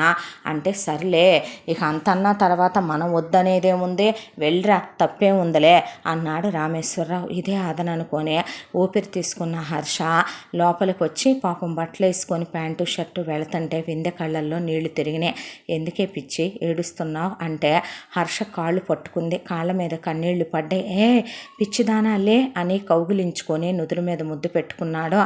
దేవుడు ఎక్కడో ఉంటాడని విన్నానండి, కానీ మీలాంటి భర్త రూపంలో నాకు దొరుకుతాడని నేను అనుకోలేదు. నా కోసమే కదూ మీరు అబద్ధాలు చెప్పి మరీ వెళ్తున్నారు. ఒకప్పుడు నేను చదువుకోవాలనుకున్నాను, ఆ రోజు నాకు ఇలాంటివేమీ తెలీదు. ఈరోజు నువ్వు చదువుకోవాలనుకుంటున్నావు, చెప్పానుగా నేనే నీలో కనపడుతున్నాను వింధ్య, నిన్ను చదివించడంలో నేను ఏం చేయడానికైనా వెనకాడను అని 3 నెలల పాటు రెక్కలు ముక్కలు చేసుకొని కష్టపడి వింధ్య కోసం అని చెప్పి ఫీజు డబ్బులు, దాంతోపాటు కాస్త విందకి బలం పెట్టాలి కాబట్టి కాసిన డబ్బులు దగ్గర పెట్టుకున్నాడు. స్నేహితుడిని నీ రుణం తీర్చుకోలేనురా అంటే పిచ్చోడా, నీకు ఎప్పుడు అవసరం వచ్చిందన్నా సరే రా, నేను ఇలాగే ఇప్పించి పెడతాను నీకు పని అని చెప్పాడు ఆ అబ్బాయి. ఆ తర్వాత విందకి ఫీజు కట్టేసి విందకి తినటానికని రోజు అవి ఇవి పళ్ళని కాస్త బలానికి డ్రై ఫ్రూట్స్ నట్స్ అని తెచ్చి దొంగతనంగా పెట్టి అందరూ నిద్రపోయాక కాసిన పాలు తీసుకొచ్చి పాలు కాచి దాంట్లో ఏ హార్లిక్సో బోర్నవిటానో బూస్టో కలిపి కాస్త ఇస్తూ ఉండేవాడు. రాత్రంతా మేలుకునే వింధ్య చదువుతుంటే రాత్రంతా హర్ష బయటికి వెళ్ళి పనిచేసి వచ్చేవాడు. లేదు అంటే తన ఇంట్లో ఉంటే వింధ్యని కళ్ళు తుడుచుకోమని టీ పెట్టించి దొంగచాటుగా చదివిస్తూ ఉండేవాడు. ఇలా వింధ్యకి ఫస్ట్ ఇయర్ ఎగ్జామ్స్ వచ్చినాయి. ఎవ్రీ సెమ్కి ఆమెని తీసుకెళ్ళాలి ఇంట్లో నుంచి. ఇది ఇంకో పెద్ద టాస్క్. దాంతో ఇక ఎక్కడికి రా అని రామేశ్వరరావు సుగుణ అడిగితే నా స్నేహితుడు ఒకడున్నాడు నాన్న, వాడికి పెళ్లి కుదిరిందంట, వింధ్యని నన్ను రమ్మనమని మరీ చెప్పాడు. ఇక నిన్ను అమ్మని కూడా రమ్మన్నాడు, కానీ నాకెక్కడ కుదురుతులే అదే అన్నాను నాన్న. ఇక నువ్వంటే వ్యవసాయం, పొలం, ఇల్లు బాధ్యతల్లో ఉంటావు కదా అంటే సరేలే మీరు తప్పకుండా రండి అన్నాడు. సర్లే స్నేహితుడు పెళ్ళి అంటున్నావుగా వెళ్ళిరా, డబ్బులు ఏమన్నా కావాలా, ఇదిగో ఉంచుకొని ఒక 100 రూపాయలు ఇచ్చాడు రామేశ్వరరావు. సరేలే నాన్న అని చెప్పి హర్ష వింధ్యని తీసుకొని సెంటర్ పడిన ఊరికెళ్ళి హోటల్లో రూమ్ తీసుకుని వింధ్యని అక్కడ చదివించి హాల్ టికెట్ అవి తీసుకుని ఎగ్జామ్ సెంటర్ దగ్గరికి తీసుకెళ్ళి తను బయటే కూర్చొని ఎగ్జామ్ రాయించి ఆ తర్వాత వింధ్యని తీసుకుని ఎగ్జామ్స్ అయిపోయాక పెళ్ళికెళ్ళి వస్తున్నట్టుగా రావాలి కాబట్టి పెళ్లి వాళ్ళు ఏదో వచ్చేటప్పుడు ఒక రిటర్న్ గిఫ్ట్ ఇచ్చారన్నట్టుగా కొని దాన్ని అచ్చం అలాగే ప్యాక్ చేసుకొని తెచ్చి అమ్మకి వదిన వాళ్ళకి ఇస్తే ఉన్నోళ్ళేననుకుంటారా అంది సుగుణ. అనేశాడు. ఆ తర్వాత వింధ్యని ఒక సెమిస్టర్ ఎగ్జామ్కేమో వాళ్ళ అక్క వాళ్ళ ఇంటికి వెళ్తున్నామని, ఇంకో సెమిస్టర్కి ఇంకో అక్క రమ్మందని, ఇంకో సెమిస్టర్కి ఇంకో అక్క రమ్మందని, ఇంకో సెమిస్టర్కి మళ్ళీ స్నేహితుడు పెళ్ళొచ్చిందని, ఇంకో సెమిస్టర్కే స్నేహితుడు వాళ్ళ అమ్మా నాన్నకి షష్ఠి పూర్తి చేస్తున్నారని, ఇలా మొత్తానికి ఏదో ఒక అబద్ధాలు చెప్పి వింధ్య చేత ఫైనల్ ఇయర్ దాకా 3 సంవత్సరాల కాలం రెక్కలు ముక్కలు చేసుకొని నిద్రాహారాలు పోకుండా పెళ్ళాంతో డిగ్రీ కంప్లీట్ చేయించాడు. ఆ రోజు వింధ్యకి రిజల్ట్స్ వచ్చే రోజు హర్షని ముద్దు పెట్టుకొని ఈరోజు రిజల్ట్స్ వస్తాయి, ఏమొస్తాయో ఏంటో, నువ్వు ఖచ్చితంగా పాస్ అవుతావురా, టెన్షన్ పడకో, ఇక్కడ ఇంటర్నెట్ లేదు కదా, నేను కాస్త టౌన్కి వెళ్ళి ఇంటర్నెట్లో నీ హాల్ టికెట్ ఇటువ్వు, వెళ్ళి చూసేసి వస్తాను అని హర్ష సైకిల్ వేసుకొని పక్కనే ఉన్న టౌన్కి వెళ్ళాడు. అయితే పక్కింటి వాళ్ళు పేపర్ వేయించుకుంటారు. రామేశ్వరరావుకి పొద్దున్నే లేచి వాళ్ళ పేపర్ అడుక్కొని వాళ్ళ పేపర్లో హెడ్లైన్స్ చదవంది, 1 రాదు 2 రాదు ఏమీ రావు. దాంతో నోట్లో చుట్టబెట్టుకొని ఒక పక్కన వేపుల్ల నవిలి ఊస్తూ ఇక వాళ్ళ న్యూస్ పేపర్ తీసుకొని అరుగెక్కి కూర్చున్నాడు. అదే న్యూస్ పేపర్లో వింధ్య ఫస్ట్ క్లాస్లో పాస్ అయిందని వింధ్య గురించి పడింది. రామేశ్వరరావు అది చూడలా. పక్కింటి వాళ్ళు గబగబా బయటకు వచ్చి అమ్మ బంగారు తల్లే, నీ నీలాంటి తల్లి ఇంటికోటి ఉండాలమ్మా అంటే ఏ అంత పొగుడుతున్నారు అంది సుగుణ. అనేసరికి మరి పొగడమా? ఏ మాటకు ఆ మాట రామేశ్వరరావు. పైకి కనపడవులే కానీ బంగారు తల్లిని తీసుకొచ్చావు ఇంటికే అంటే ఏమైంది ఇప్పుడు అన్నాడు. ఏమవటమేంటి? పేపర్లో చూడలేదా? నీ కోడలు డిగ్రీ ఫస్ట్ క్లాస్లో పాస్ అయిందే. ఏంటి అన్నాడు రామేశ్వరరావు. అనేసరికి నువ్వు నీ కూతుళ్ళని చదివించకపోయినా నీ మిగతా పెద్ద కోడళ్ళు పనికిమాలిని, నీ కూతుళ్ళు పనికిమాలిని అయినా నీ కొడుకుల్ని చదివిచ్చే నువ్వు బాగు చేయకపోయినా ఇంట్లోనే కూర్చోబెట్టి సవటల్లా తయారు చేసిన అల్లుళ్ళని ఎల్లరికం తెచ్చి ఘాటికి కట్టేసిన నీ ఆఖరి కొడుకు చదువు నాశనం చేసిన నీ కోడలు మాత్రం చదివిచ్చావులే. మనుషులు చదువుకుంటే జ్ఞానం పెరుగుద్ది, తెలివితేటలు పెరుగుతాయి, రేపు ఆ పిల్లకు ఉద్యోగం వచ్చుద్ది, మీ కుటుంబం కూడా బాగుపడుద్ది, 4 రాళ్ళు వెనకేసుకోవచ్చు, ఇకనైనా మీరు పచ్చగుంటారులే అన్నారు పాపం వాళ్ళు పాజిటివ్ వేలోనే.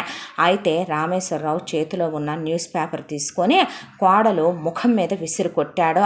దాంతో ఆ అమ్మాయి అలాగే నిలబడిపోతే పక్కింటోళ్ళు పిచ్చెక్కిందా ఏంటి నీకు అనేపాటికి ఇది నా కుటుంబ విషయం అన్నాడు.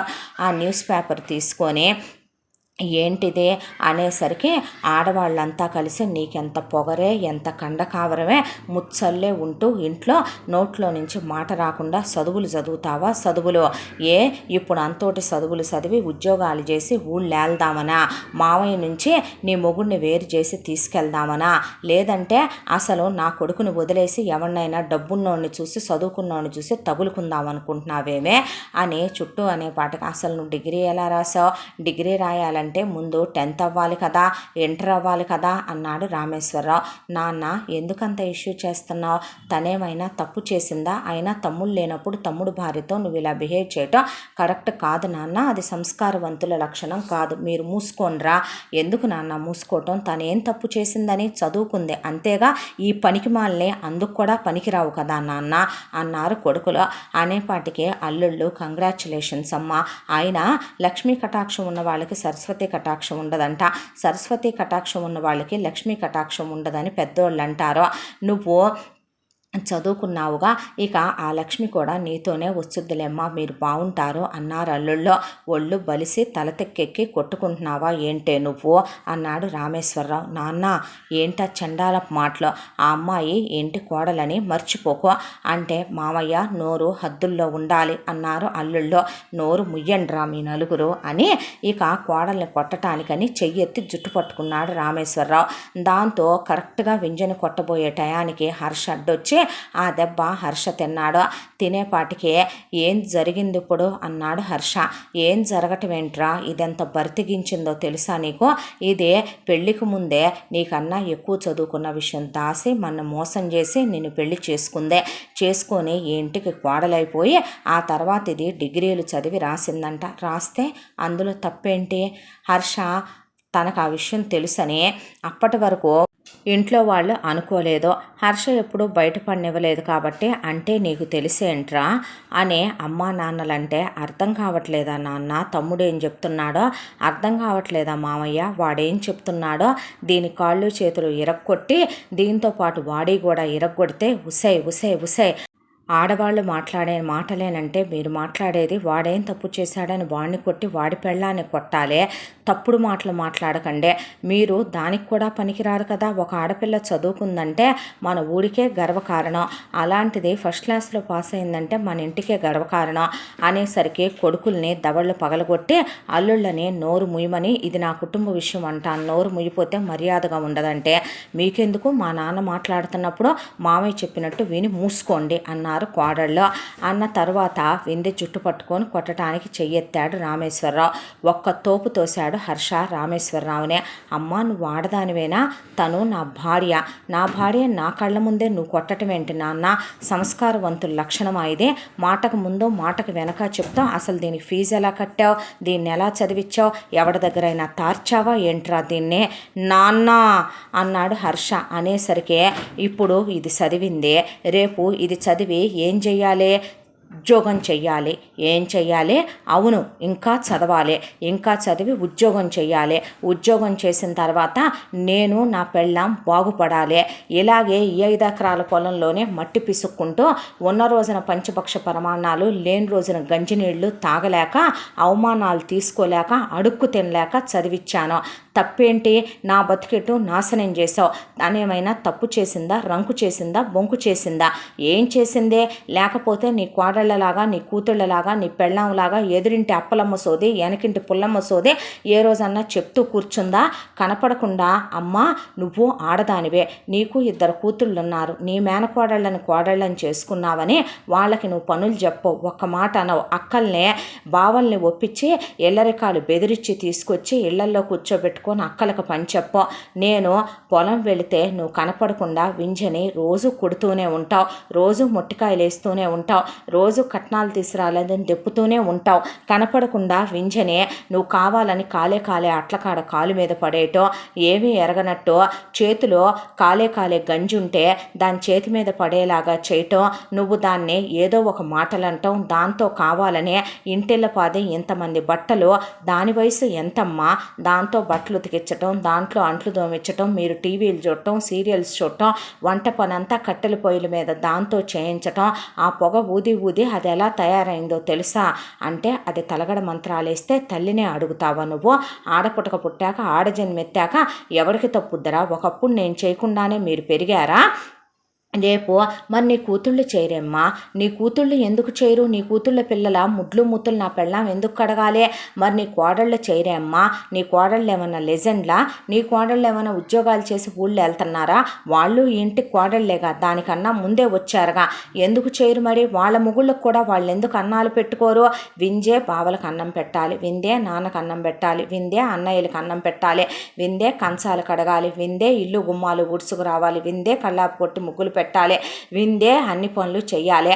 పై ఎత్తున మీకు మిషన్ కుట్టి, మీకు చిరిగిపోయిన గుడ్డలు కుట్టి, పిల్లలకి స్నానాలు చేయించి అన్నీ అదే ఛాన్సాలే. అదేమన్నా మనిషి పశువా? నువ్వు పెద్దదానిపై ఉండి మంచి చెడు ఏ రోజైనా మాట్లాడావా అంటే పెళ్ళాం వేసిన తలగడ మంత్రాలకే నువ్వు అమ్మని ఇలా మాట్లాడతావా?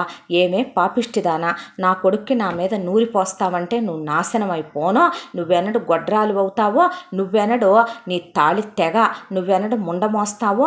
అదెందుకు ముండమోయాలత్తాయ, మనోడికి తగులుద్దమ్మా, ఆ మాట అనకూడదు. ఇదే పొయ్యి మనోడే ముండమోస్తే బంగారం లాంటి ఇంకో తోడుకోడల్నే ఇంకో మరదల్ని తెచ్చుకుంటామను అనేపాటికి నోరు ముయ్యండే, నోళ్ళ తాటి మట్టలా అవి అన్నారు మగాళ్ళు. మీరే మూసుకోండి.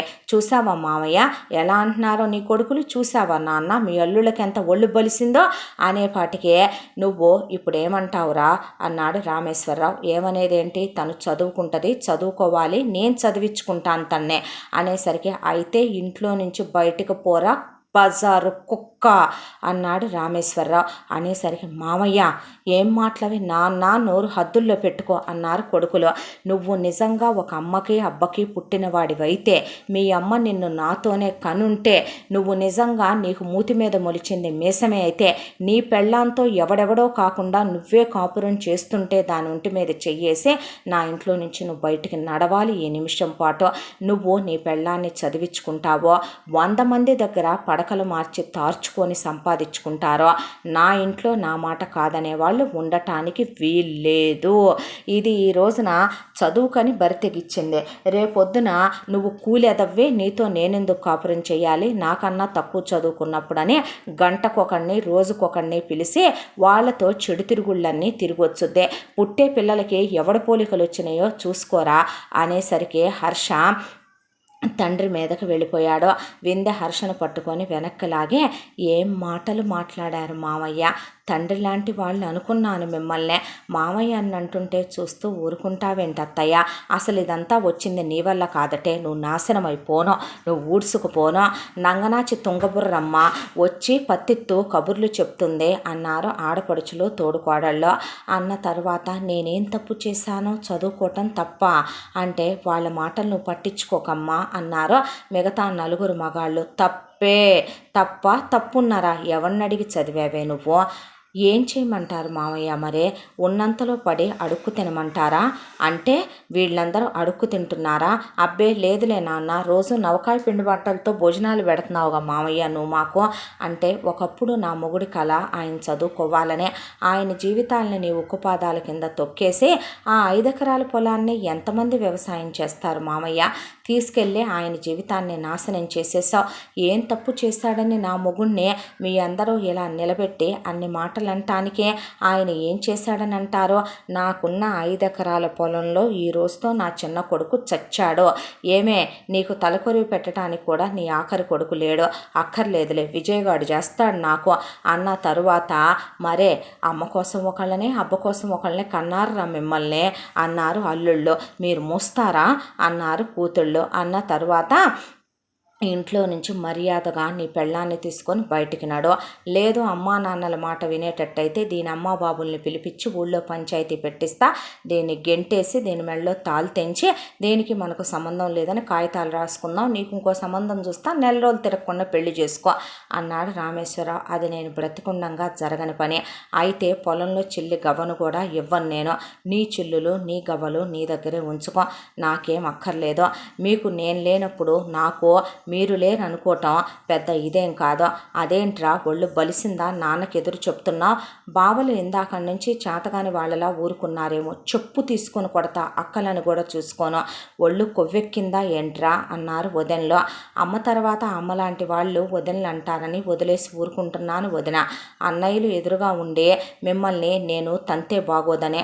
ఇంతకు మించి ఒక్కటి మాట్లాడినా నేను చాలా పెద్ద పెద్ద డెసిషన్లు తీసుకోవాల్సి వస్తుంది అని హర్ష, నువ్వు నాకేమీ ఇవ్వక్కర్లా, నా భార్యవే, నేను ఏమీ వదలక్కర్లేదు అని వింధ్య పుట్టింటి దగ్గర నుంచి తెచ్చుకున్న బట్టలు తన సర్టిఫికెట్స్ సర్దుకొని కట్టుబట్టలతో భార్యను తీసుకొని బయటకు వచ్చాడు.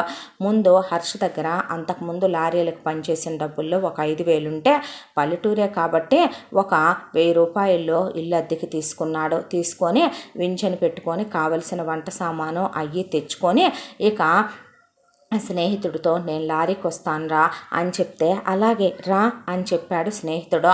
దాంతోపాటు ఒక చోట పనులు చేస్తుంటే నేను పొలంలో కూలికొస్తాను బాబాయ్. అది కాదు హర్ష, పర్లేదు బాబాయ్, మీకు ట్రాక్టర్ ఉందిగా, నేను ట్రాక్టర్ తోలి పెడతాను, అలాగే నీ కింద పనిచేసే కూలీల్లో ఒకటిగా వస్తాను బాబాయ్ పొలానికి అంటే నీ ఇష్టం అయ్యా అనేశాడు ఆయన. పని దొరికిందిరా నాకు అని చెప్తే వింజ కళ్ళల్లో నీళ్లు తిరిగిపోయి హర్షను కౌగిలించుకొని వెక్కి ఏడ్చిందే.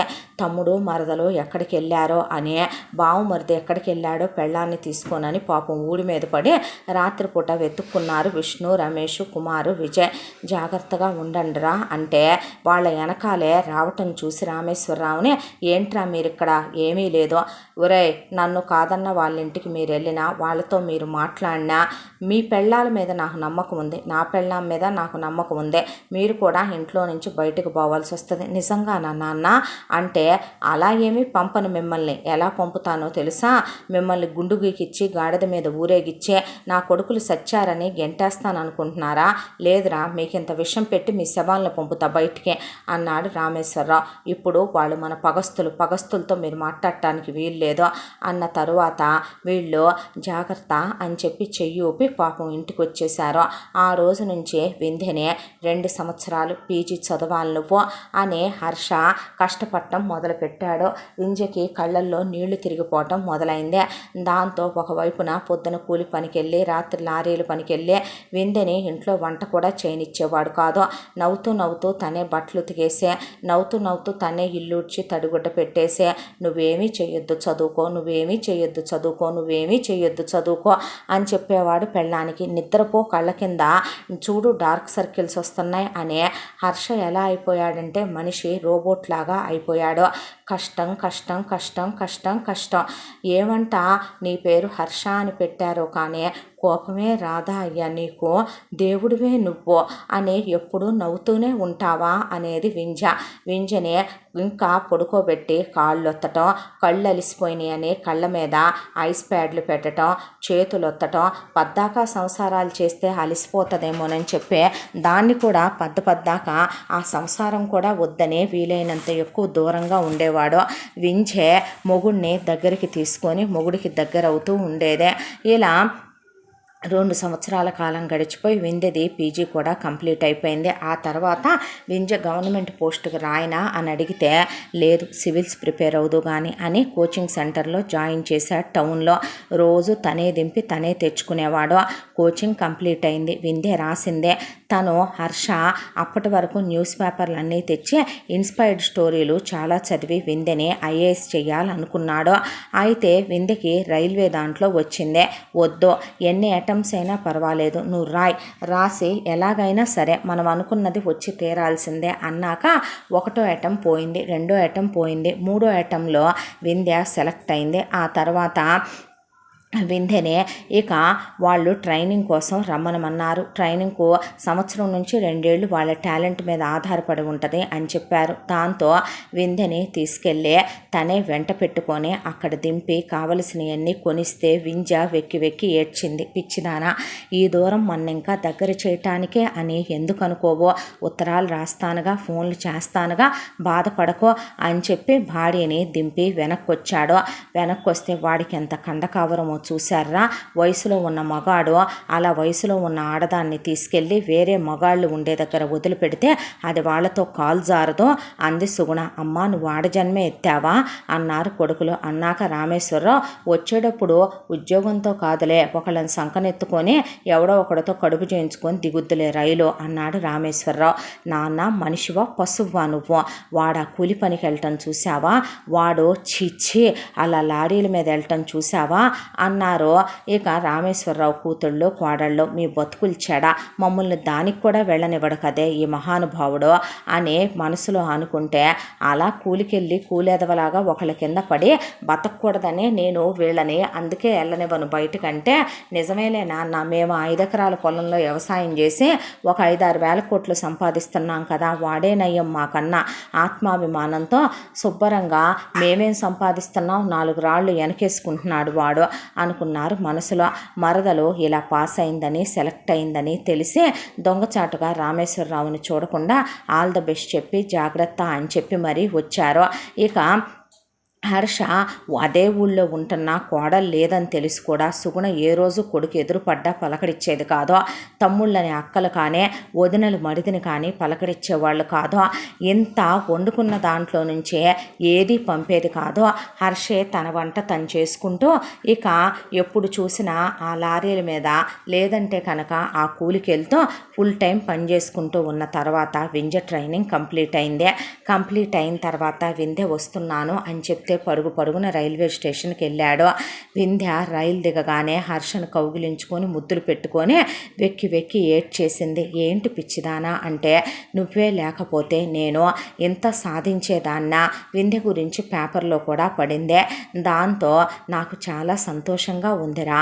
నేను అనుకుంటే మాత్రం నువ్వు సాధించాలని ఎక్కడుందే, నేను అనుకున్న దానికి నా కళకి రూపం పోసావు నువ్వు, నా కోసం నిద్రాహారాలు లేకుండా కష్టపడి చదివావు నువ్వు, నా కోసమే నా కళను నిజం చేయటం కోసం నువ్వు నీ జీవితాన్నే కొన్ని సంవత్సరాల పాటు ధారపోసి చదివావురా బంగారం అంటే, మొగుడు మంచితనం ముందు ఏం మాట్లాడాలో అర్థం కాలేదు వింధ్యకే.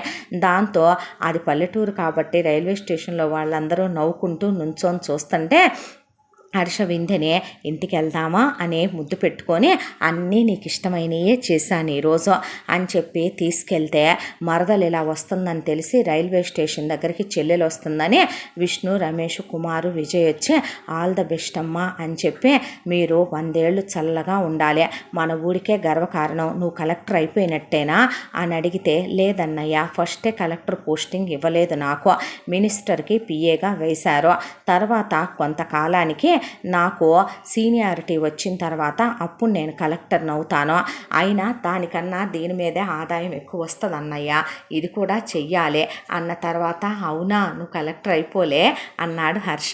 అయిపోయినట్టే అంది వింధ్య.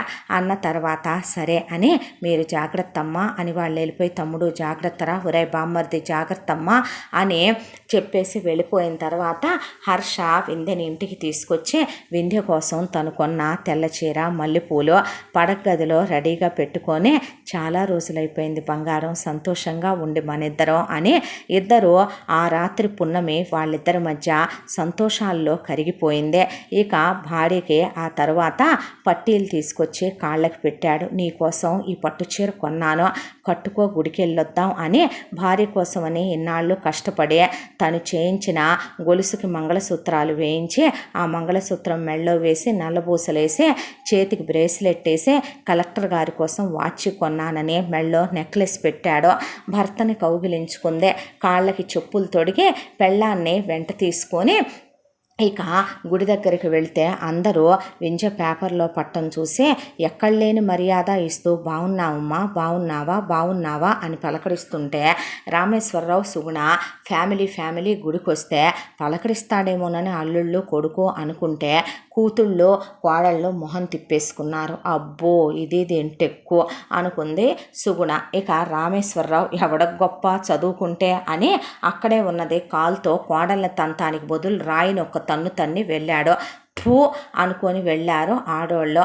చింత చచ్చినా పులుపు చావలేదని మీ బతుకులకి ఇంకా అప్పుడే అయిపోలేదులేవే దేవుడు పట్టించే గతులు అనుకున్నారు కొడుకులు అల్లుళ్ళు. ఆ తరువాత పూజ చేయించుకున్నాక వింజని తీసుకొని హర్ష ఇవన్నీ కుక్కల అరుపులు కప్పల బెకబెకల్లా పట్టించుకోవటం ఎప్పుడో మానేశాడు కాబట్టి తీసుకెళ్ళి నా దగ్గర నేను కష్టపడి సంపాదించుకున్న దాంట్లో నీకు ఇవన్నీ కొనను, ఒక 5 లక్షలు ఉన్నాయిరా, అవి పెట్టి లారీ కొనుక్కునేదా అన్నాడు హర్ష. సెకండ్ హ్యాండ్స్లో దొరుకుద్దన్నాడు స్నేహితుడు.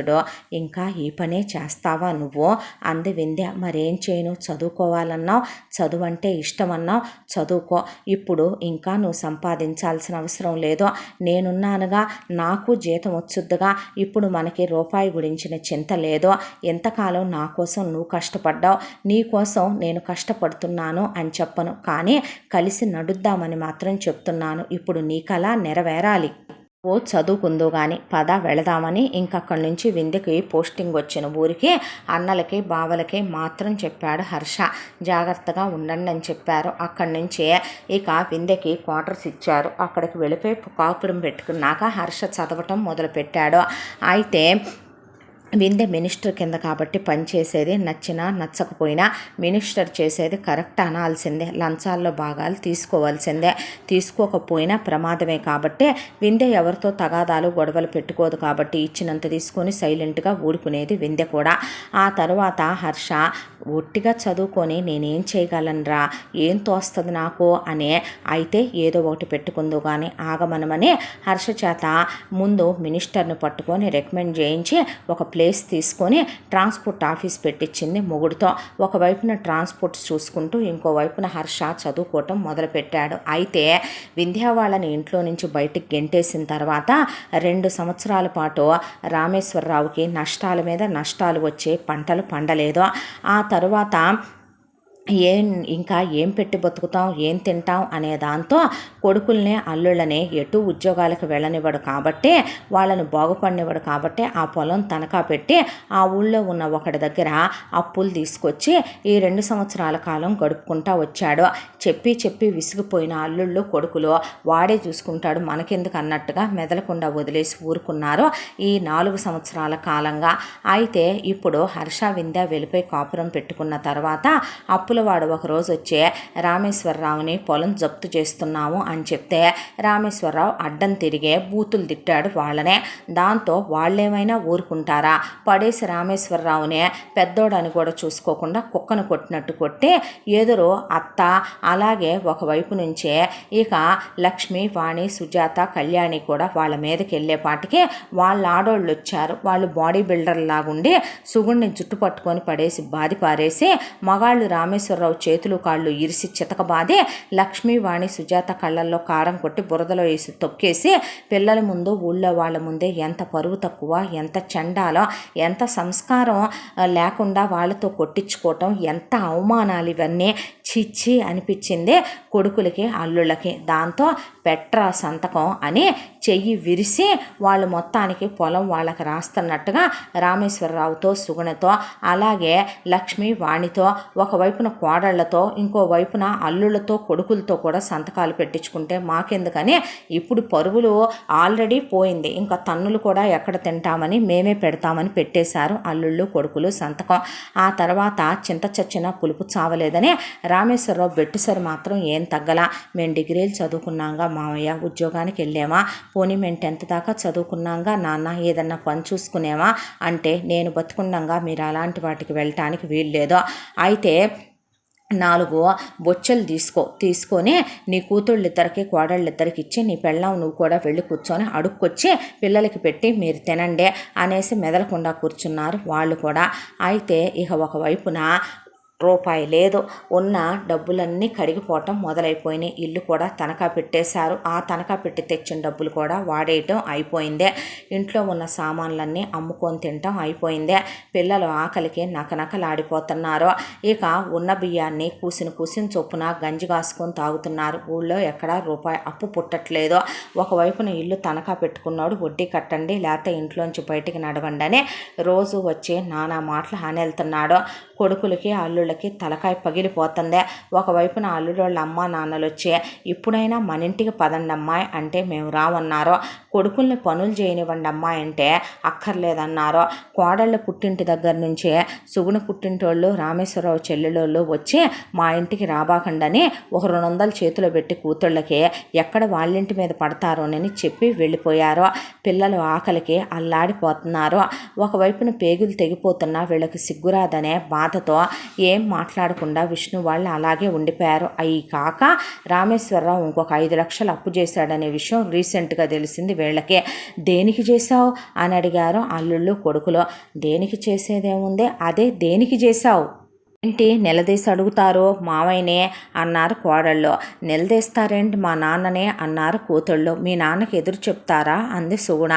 అనేసరికి అసలు ఏం జరిగింది అంటే రామేశ్వరరావు ఆ మధ్య వీళ్ళకి పట్టు చీరలు కొని ఆ తర్వాత వీళ్ళని తీసుకొని సినిమాలకి షికార్లకి తిరిగే హోటల్లో రూములు తీసుకొని ఆ తర్వాత వీళ్ళతో ట్రిప్పులకి వెళ్ళి వచ్చాడు.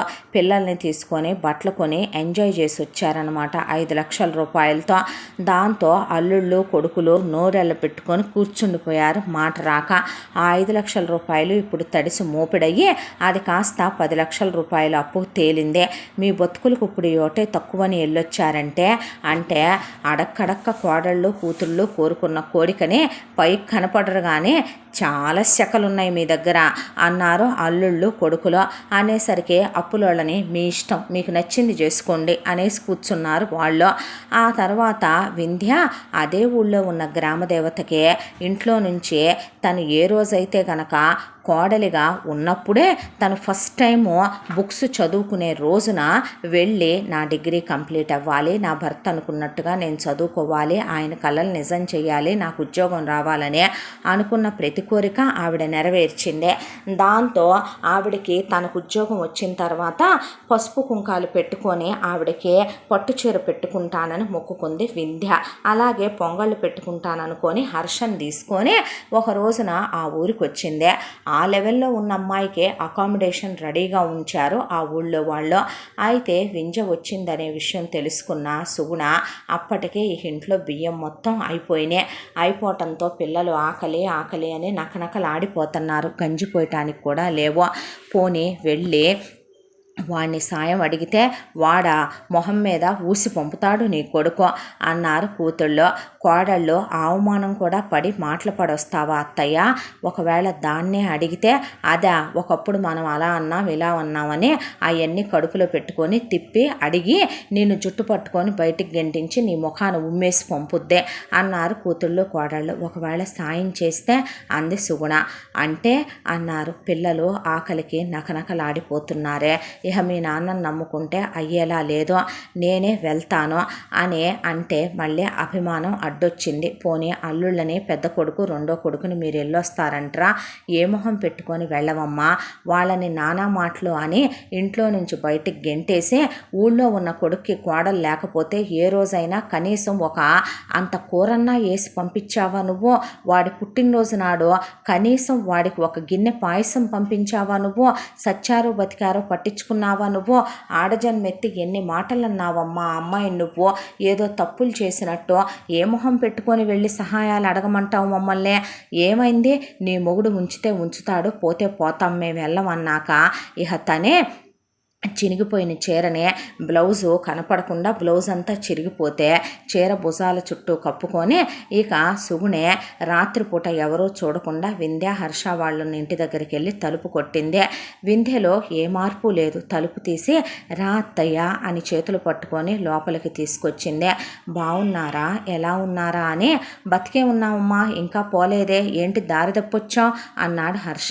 ఎందుకురా అలా మాట్లాడతావు అంటే, నేనేం మాట్లాడగలనే, నువ్వు మీ ఆయన మాట్లాడినట్టు నాకేం చేతవుతాయమ్మా, నీ కూతుళ్ళు నీ కోడళ్ళు మాట్లాడినట్టు మాట్లాడటం. మీరు గొప్పోళ్ళు పెద్దోళ్ళు, మాదే ఉంది, ఎందుకురా చచ్చిన పావుని ఇంకా చంపుతావు, మా పరిస్థితి ఏమీ బాగాలేదు, ఇలా అప్పులు పాలైపోయాం, ఇలా ఉన్న పొలం పోయింది, ఇల్లు కూడా పోయేలా ఉందే, ఒకవైపున పిల్లలు నకనకలాడిపోతున్నారు ఆకలికి, ఏమన్నా సాయం చేస్తావేమోనని.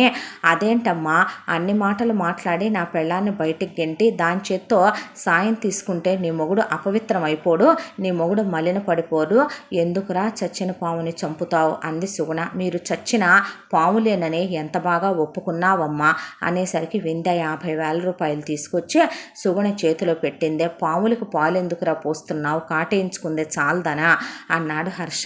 మీరు అరవకండి అన్న తర్వాత తీసుకోండి అత్తయ్య అని కాస్త ఏదన్నా నువ్వు మంచి పొజిషన్లో ఉన్నావుగా, సాయం ఏదైనా చేసి పెడతావా విష్ణుకి, రమేష్కి, కుమార్కి, విజయ్కి అడిగాననే అనుకో మాకు అంది సుగుణ. అంటే అనుకోనులే, నేను నిన్ను తప్పుగా మాట్లాడాను, నన్ను క్షమించు అంది. మీరెప్పుడు పెద్దవారు, మమ్మల్ని దీవించాలే, మీరు తిట్టే తిట్లు కూడా మాకు దీవెనలేని అనుకుంటాం మేము. మీరు ఎన్ని తిట్టినా సరే ఆయన నాకు తోడున్నంత వరకు ఎవరు ఎన్నన్నా నా ముందు అవి కప్పరుపులతో సమానం. అలాంటివేవి నేను పట్టించుకోను. ఎదిగే కొద్దీ ఒదిగుండాలన్నదే నా భర్త నాకు నేర్పించాడో, అది నేను ఏ రోజుకి మర్చిపోను అనేసరికి వంచిన తల కోడలు పెద్ద మనసు ముందు ఎత్తలేకపోయింది సుగుణ. అక్కడి నుంచి ఇంటికి వెళ్ళి గబా గబా కడుపు నిండా అందరికీ భోజనం వండి పెడితే తినే ఇలా హర్ష భార్య సహాయం చేసిందని తెలిసి విష్ణు వాళ్ళు అలాగే కుమార్ వాళ్ళు సంతోషపడి అలాగే వీళ్ళన్న మాటలకి చాలా బాధపడ్డారు. రామేశ్వరరావు తింటమైతే కోడలు సంపాదన చక్కగా తిన్నాడు, కానీ కొడుకుని కోడల్ని మాత్రం వెళ్ళి పలకరించనన్నాడు. ఆ తర్వాత ఏ సాయం చేయబోతున్నావు వాళ్ళకి అన్నాడు హర్ష. అంటే అమౌంట్ నువ్వు 10 లక్షలు ఇచ్చినా 1 సంవత్సరం కూర్చొని తింటారు, అది కాకుండా ఏదైనా దారే ఆలోచించమ్మా కలెక్టర్ అమ్మా అనేశాడు. అనేసరికి వింధ్య వెంటనే చాలామంది కాళ్ళు గడ్డాలు పట్టుకొని చాలామందిని బతివిలాడే ముందు 2 సర్టిఫికెట్లు పుట్టించిందే. కుమార్కి విజయ్కి డిగ్రీ చదివినట్టుగా. ఇక ఆ సర్టిఫికెట్లు పుట్టించి ఆ తర్వాత 4 గవర్నమెంట్ పోస్టులు, ఒకటి విష్ణుకి, ఒకటి రమేష్కి, ఒకటి కుమార్కి, ఒకటి విజయ్కి, ఉన్న వాటిల్లో ఏ డిస్టర్బెన్సులు లేనివి, వాళ్ళ ఉద్యోగాలకి ఎప్పటికీ శల్యం లేకుండా ఉండేలాగా తను మినిస్టర్ దగ్గర పనిచేసేది ఎందుకే అన్నట్టుగా ఆవిడ్ని బ్రతిమిలాడి 4 పోస్టింగులు తీసుకొచ్చి ఇక లెటర్లతో సహా వచ్చింది హర్ష దగ్గరికి. ఇదిగో లైఫ్ టైం వాళ్ళ కోసం ఏర్పాటు చేశాను అని వెళ్దామా అందే.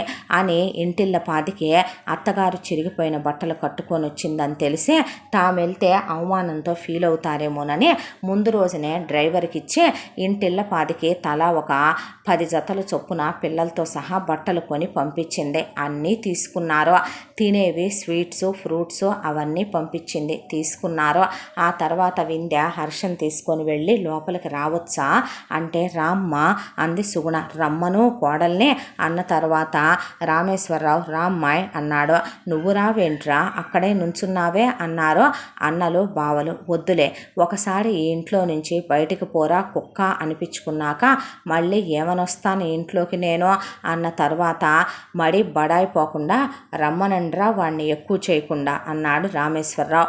అన్న తర్వాత కూడా హర్ష లోపలికి రాలా. డ్రైవరు చైర్ తీసుకొచ్చేస్తే బయటే కూర్చున్నాడు. వింధ్య లోపలికి వెళ్ళి టేబుల్ మీద 4 లెటర్లు పెట్టింది. ఏంటమ్మా ఇవే అన్నారు అల్లుళ్ళు కొడుకులు. మీ నలుగురికి ఏ సహాయం చేయాలా ఏమిప్పించాలా అని నాకు అర్థం కాలేదు. ఇదేదో నేను గొప్పతనంతో సహాయం చేస్తున్నానని అనుకోవటం లేదు అనేలోపు విష్ణు వాళ్ళ అమ్మా నాన్న, రమేష్ వాళ్ళ అమ్మా నాన్న కూడా అక్కడికి వచ్చి సుజాత కళ్యాణి వాళ్ళ అమ్మా నాన్నలు కూడా అక్కడికి వచ్చారు. వాళ్ళు వింధ్య చెప్పేది వింటూ అక్కడే కూర్చున్నారు. అయితే మీకు ఎటు డిగ్రీలు ఉన్నాయి కాబట్టి మీ ఇద్దరికి 2 గవర్నమెంట్ పోస్టులు నెలకు ఒక్కొక్కళ్ళకే 70,000 రూపాయల నుంచే 1,00,000 రూపాయల దాకా జీతాలు కాస్త పై డబ్బులు డిస్టర్బెన్సులు లేకుండానే వస్తాయి. ఇక మీ ఇద్దరికైతే బావా ఇప్పుడు మీరు ఇంటర్ కంప్లీట్ చేసి డిగ్రీ కంప్లీట్ చేసేపాటికి 5 ఏళ్ళు పట్టుద్దని ఇదిగో ఈ సర్టిఫికెట్లు నేనే పుట్టించి కొనేశాను మీకోసం. మీ ఇద్దరికి చాలా తంటాలు పడే చాలామందిని రిక్వెస్ట్ చేసే మినిస్టర్ గారితో రికమెండ్ చేయించి మీ ఇద్దరు కూడా అన్నయ్యలతో సమానమైనటువంటి పోస్టులే వేయించాను. వెళ్ళి మీరు తప్పుగా అనుకోనంటే కనుక ఇక ఎవరికి వచ్చిన ఊళ్ళల్లో వాళ్ళు ఉద్యోగాలు చేసుకోండి. మీ నలుగురికి గవర్నమెంట్ క్వార్టర్స్ అలాట్మెంట్ ఉంది. మీరు ఇక నుంచైనా జాగ్రత్తగా చేసుకుంటే జీతాలు పెరుగుతాయి, గ్రోత్ ఉంటుంది, పిల్లలకి మంచిగా ఎడ్యుకేషన్ కూడా ఇప్పించవచ్చు అని చెప్పింది వింధ్య.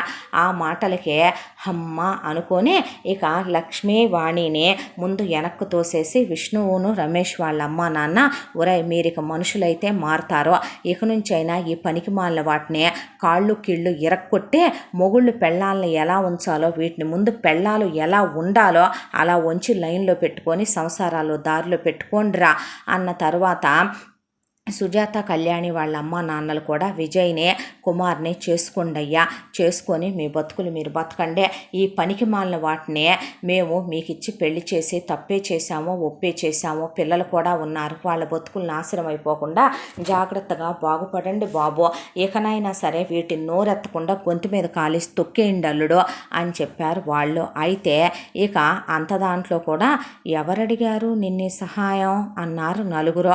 అనేపాటికి వచ్చిన వాళ్ళతో పాటు సుగుణ కూడా సంతోషపడింది. కొడుకులకి అల్లుళ్ళకి ఉద్యోగం వచ్చిందంటే. రామేశ్వరరావు కూడా పోనీలే ఇప్పటికే అప్పుల పాలైపోయాను, అల్లుళ్ళు కొడుకులు కలిపి తన్నేటట్టున్నారని రామేశ్వరరావు కూడా వాళ్ళు బాగుపడుతున్నారని ఒక క్షణం పాటు ఏం మాట్లాడలా. కానీ వీళ్ళు మాట్లాడిన మాటలకే అందరూ షాక్ అయితే అంటే అంది వింజ. అదేదో మా నలుగురిని వేరు చేసి నువ్వు 4 వేరే వేరే ఊళ్ళకి పంపించాలనే కుతంత్రంతో తంత్రంతో ఇదంతా చేసినట్టుందే. అదేదో మాకు 10 ఎకరాల పొలం కొనిస్తే వాళ్ళు వ్యవసాయం చేసుకుంటూ ఇక్కడే ఉంటారు, నువ్వు అప్పులేదో కట్టేస్తే మేము ఇదే ఇంట్లో ఉంటాము, మా పిల్లల్ని ఇక్కడే గవర్నమెంట్ స్కూళ్ళకి పంపించుకుంటాము, వాళ్ళు పొలాలు వెళ్ళొస్తూ ఉంటారు, మేము ఇద్దరము అక్క చెల్లెళ్ళం విడిపోనక్కర్లేదు, అలాగే వాళ్ళిద్దరూ తోడుకోళ్ళు విడిపోయి దూరం అవ్వక్కర్లేదు, ఇక మేము మా పుట్టింటికి దూరం అవ్వాల్సిన అవసరం ఉండేది కాదు, మేము నలుగురం ఒకళ్ళను వదిలి ఒకళ్ళు ఉండలేం, పిల్లలు 8 మంది ఒకళ్ళతో ఒకళ్ళు అలవాటైపోయారు అనేపాటికే అంటే ఏంటి మీరు మాట్లాడేది అర్థం కావట్లేదారా అని నుంచున్నాడు హర్ష.